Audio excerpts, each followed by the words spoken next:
Before ko makita yung front row, nursing ako sa FEU, and then isa ako sa mga estudyante na hindi seryoso sa pag-i-school, sa pag-aaral. Kaya ang ginagawa ko lang dati, imbis na pumasok, pumupunta lang ako ng computer shop, bumabarkada, naglalaro ng Dota.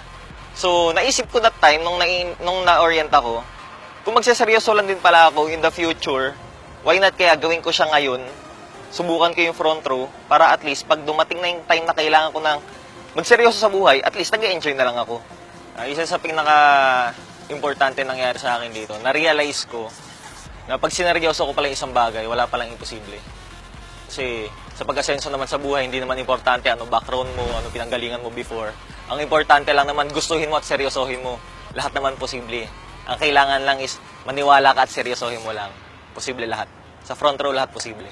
Since nasusupport ko na yung sarili ko, anytime pwede ko na tapusin yung pag-i-school ko niyan. So, yun ang maganda na nabibigay ng blessing ng front row.